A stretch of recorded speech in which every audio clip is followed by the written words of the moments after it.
Good morning, you guys. Today we will continue with our discussion of sex and God.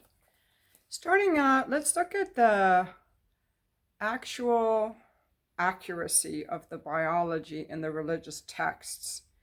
We actually find there is not much biology in these texts at all, and what there is remarkably inaccurate. So the Bible biology begins that all creatures come from nowhere. The first man, the first human was a man. It was Adam. And he was made out of dust. And he had to name all the animals. We don't know where they came from. But Adam was lonely. So then he was put to sleep. And a rib was extracted from him to make a helpmate. Now, in the Book of Mormon, we found that horses existed in America before Columbus arrived. Or we could read the Zoroastrian Avesta to find that all creatures were created from seeds. Or we can go back into the Bible and find out that bats are birds. And also, and this is the question I had as a child reading the Bible, if Adam and Eve had two sons and one murdered the other, how did the rest of the human race reproduce? How did we all come about? There had to be a woman somewhere. Was there a sister? Where did this other woman come from? Somehow he acquired a wife. Where'd she come from? In the Bible, only women are barren. Men are never infertile. And women could conceive at the age of 80. And people live to be over 900 years old. In the New Testament, Paul was bitten by a poisonous snake while he was stranded on Malta. Never mind that there are no poisonous snakes on Malta, and no evidence they ever existed on that island. In 1 Corinthians, Paul tells us that only a dead seed can germinate. And people rose from the dead. Many people rose from the dead, including... Now let's follow the actual biology, for that will tell us a lot more about who we are than any religion can. Let's look at the other primates, the gorilla, the chimpanzee, and the bonobo. And we're going to specifically look at the reproductive strategies. How is the species procreating? Okay, for the gorilla, it's based on size. The male gorilla is twice as large as a female. They can get to be almost 500 pounds. Yet their penis is only 1 inch long. They don't need a long penis because they're competing for females on the basis of their size. And this is called dimorphism. And so it's thought that in these kinds of species or animals, that the male would have many females, like they would be polygynous or polygamous, what we call today. So the male will guard his females from other silverbacks, but the female is free to leave whenever she wants. But the male is competing against other males on the basis of his size, because the men are always having to compete against other men. That's what you have to understand. There are two strategies, really. One, the male needs access to the female, but more than that, he also needs to he's competing against other men. Now, the gorilla competes against other men on the basis of his size. Well, he's got to be stronger than the other men, but he gets the female on the basis of his size, and the stronger man wins. This is very different from the chimpanzee, because the chimps are extremely sexual, and they're all whores. They all have sex with each other all the time, but usually the male will only want to have sex with the female who's in heat. So how does a chimpanzee male make sure that his sperm is the one that impregnates the female? Okay, now the gorilla uses size, but the chimpanzee uses sperm competition.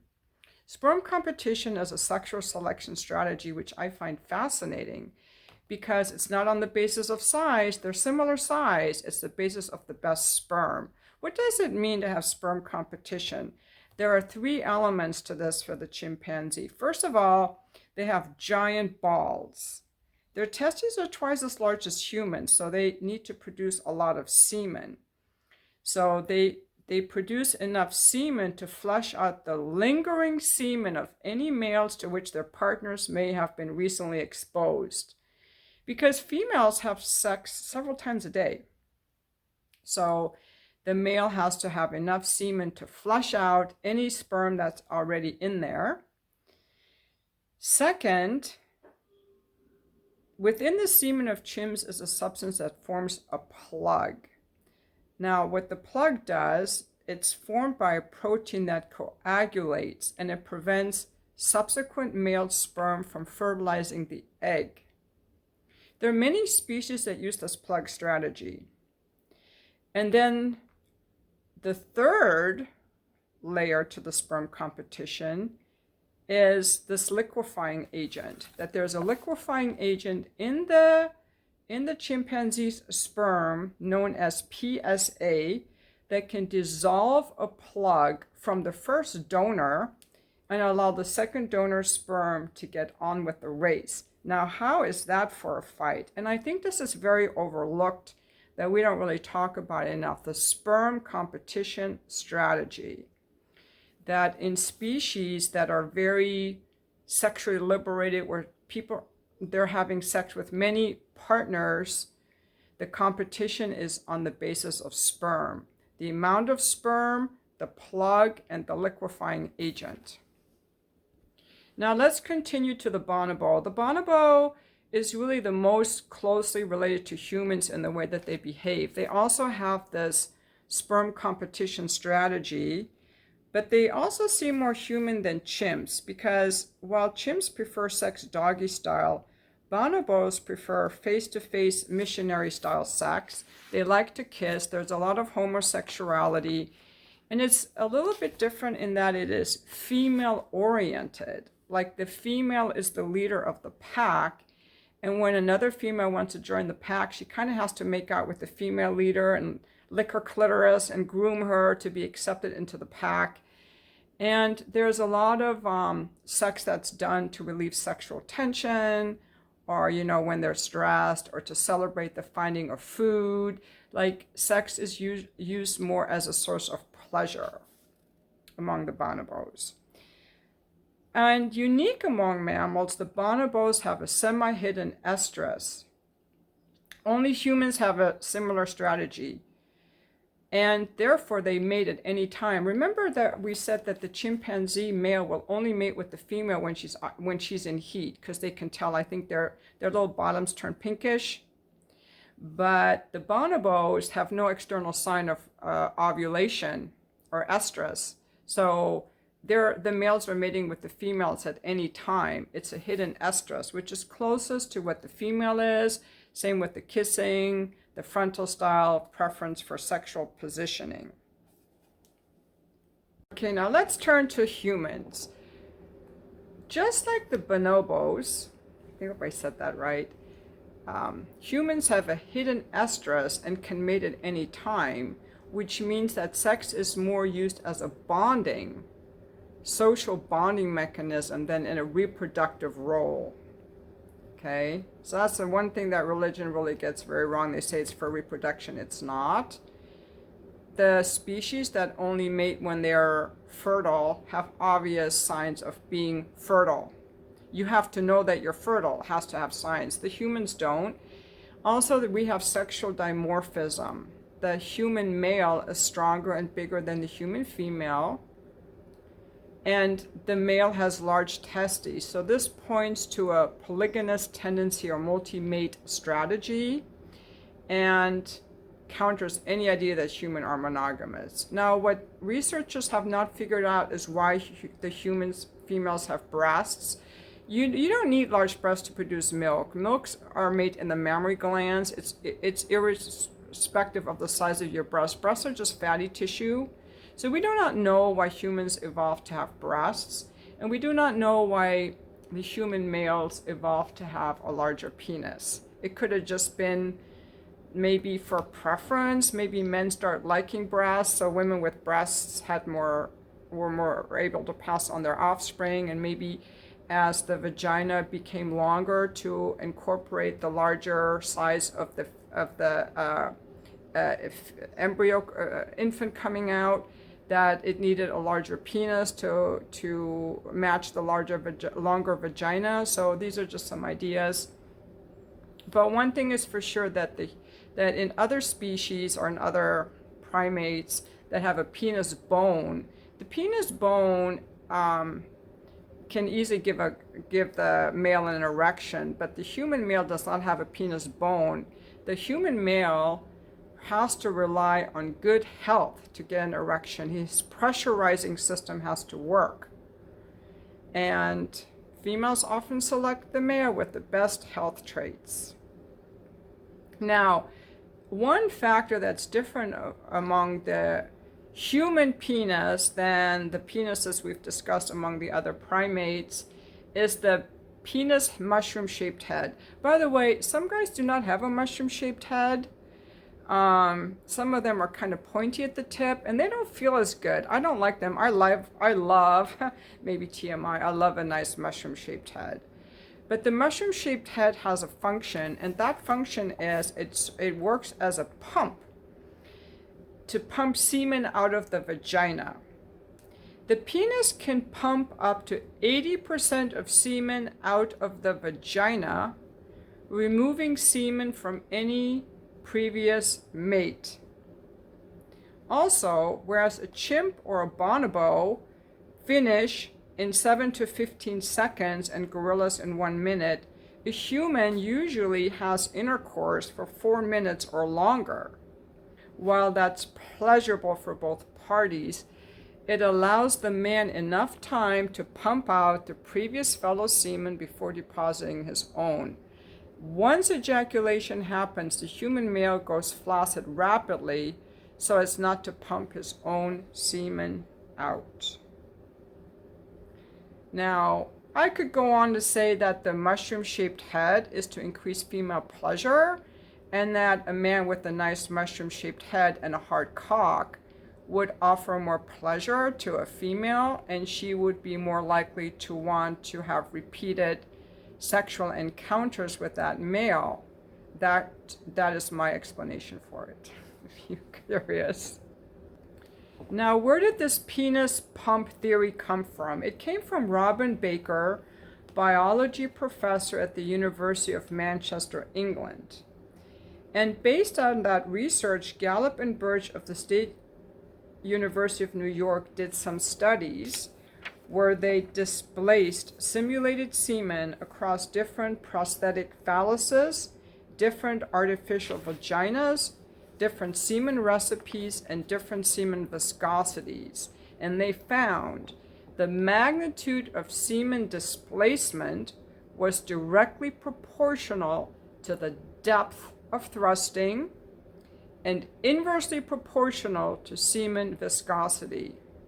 So in other words, the deeper the man thrust, the more semen was displaced, and the more viscous the semen was, the less was displaced. And that makes sense, right? Like if the semen that was in there was more thicker, it would be harder to displace. By manipulating different characteristics of artificial phalluses, they found that the key features were the coronal ridge and the frenulum. Now, going beyond this, the ejaculative human male shares with chimps and other animals the ability to coagulate. Semen coagulates within seconds after ejaculation, and this may serve to keep semen in place while sperm make their way to the egg. Now, why would evolution, and I know religious people don't believe in evolution, but if you do, why would evolution reshape the penis into this mushroom-shaped thing, enlarge the testes, eliminate the baculum bone to rely on a pressurizing system, and create semen plugs. This is because, according to, what some people say, that humans are a polygynous species and may be a multi-male, multi-female species, so that you mate with many different people. This may sound radical, but genetic evidence shows that about 80% of women have reproduced throughout our history, but only 40% of men. And a lot of that is due to the fact that so many men died, because even now, 90%, 96%, 93% of people killed on the job are men. And since men were also more of the hunters, and they're the ones that go to war, they were more likely to be killed. And then, women wanted to select the strongest one. So, in the course of our species, many young men died before they could reproduce. In addition, the men at the top of almost any society have access to more women than men at the bottom, and human females are also more attracted to high status men. So, you could say that status was what conferred an advantage over men, but apparently it was also the male sex organ that involved in this highly competitive environment that involved a multi-male system. Women evolved attraction to certain types of males. Males evolved strategies to displace other males' sperm and ensure their sperm gets to the egg first. Now, where does this question that people have about sexual partners? Because when you ask men and women how many sexual partners they had, men will usually report more than women. But it turns out that women are not being really honest, because the number they give to a researcher in person is a low number.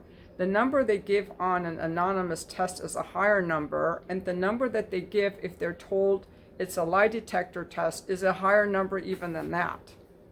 So researchers attribute underreporting of female body count to the social expectation of purity placed upon women in our culture. And we know that from research on human sexuality, we know that 90 to 95% of all people had sex before marriage, and most of those were with people they never married. Kinsey found that 50% of men and 26% of women had extramarital affairs. We know that 50% of couples get divorced and go on to have sex with one or more other people before they get married again.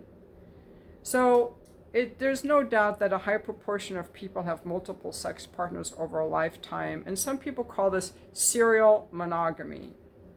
We have never been monogamous. Monogamy really means one partner for life. So we are more serial polygamists. Serial polygamist means you are with one person exclusively, and then later on with another person exclusively. Now, then he goes on to talk about how our culture influences our sexual desires, like what we're exposed to in adolescence for sure, but also what we're taught, and that has to do with whenever certain, it's not just with sex, it's even with certain emotions. Like if you're raised in a house where anger is not allowed, then every time you feel angry, you will repress it to the point that you don't even know you're angry anymore. I was once working at an event. It was like a gay pride event years ago.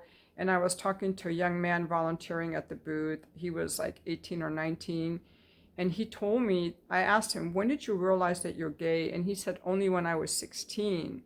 And I was surprised because that's very late. And he said that every time before, when he was younger, every time he started noticing that he was, attracted to his male peers, before he could even really have the thought or allow it, he had repressed it.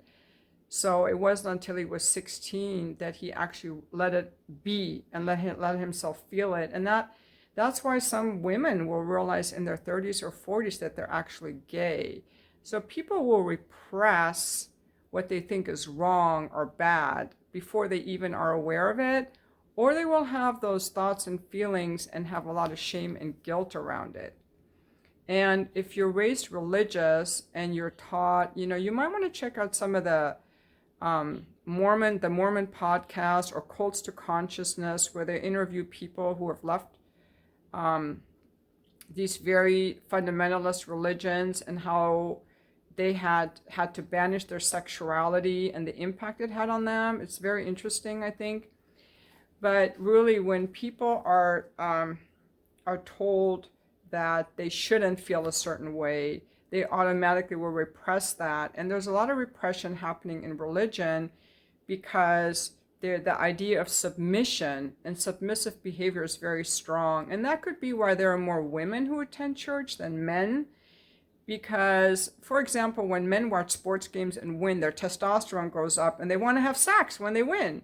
And when their team loses, their testosterone level will go down. It's the same for women. And he's saying, could religion impact hormones? Could testosterone increase or decrease in response to religious activities? That's just a question he has. But for sure, religion requires you to be submissive. You bow your head during prayer. You kneel. You sing songs about submission. Women cover their heads, or men take their hats off. You listen silently without questioning the priest or the minister. You use submissive language when speaking to the deity. And you engage in rituals of supplication. Going to church may reduce testosterone levels through constant submission. But not everyone's testosterone levels will be lowered. At least one person's hormones in the group will likely go up. That's the priest or the minister. Standing on a podium, telling hundreds, even thousands of people to submit is not much different than a gorilla or chimp doing a dominance display.